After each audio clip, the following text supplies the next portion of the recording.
was a Clinton supporter and considering voting for McCain. Amy, you're not supposed to do this. You just heard what Mrs. Clinton said. Put the bitterness behind you. Vote for Barack Obama. Why aren't you considering doing that?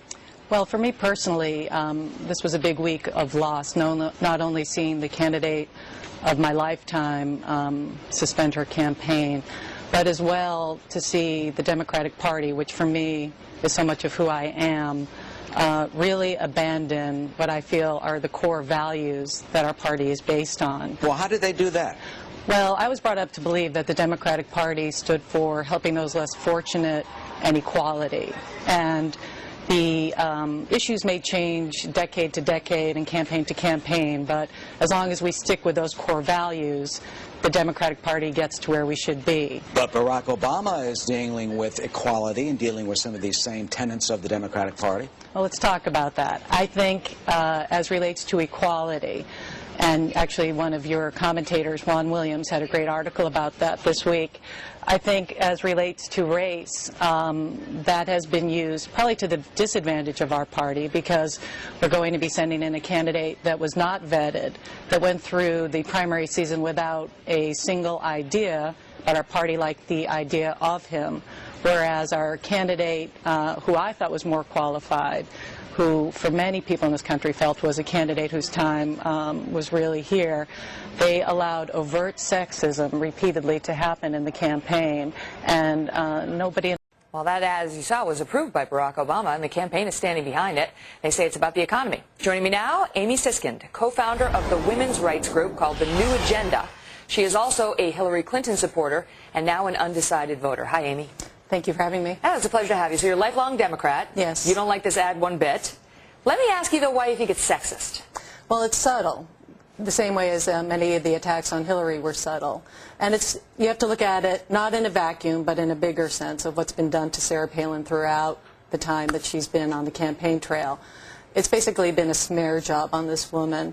From the first week she was out, when there were all sorts of false stories about her, such as she believed in creationism, she believed that certain books should be banned from the library. Oh, and the New Agenda disappointed. We had high hopes for President-elect Obama going into this, and it's been very discouraging. Just 6 out of 21 cabinet positions, they say, is not enough. Women are 52% of the population and 54% of voters. And 56% of women voted for this president.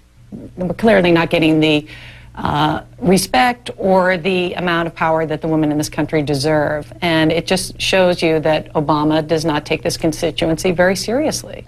Amy, let me ask you about the whole idea that, you're a Democrat, you naturally are going to come behind, you're going to unite behind the party, because you clearly haven't. Right. You've got a website now that is questioning Barack Obama, but by just that statement that you're making there, you're in essence saying Hillary Clinton and John McCain could be more alike than Barack Obama. Well, first to clarify, Together for Us is actually a group.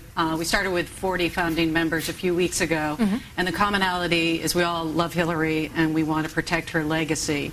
And some in our group actually are going to go with Obama and work on his campaign. Some are still fighting to get Hillary on the ticket in 2008. Some are trying for reform in the DNC. And some are considering, like myself, our options and whether we should not vote, write in Hillary's name, or vote for McCain. And we're listening.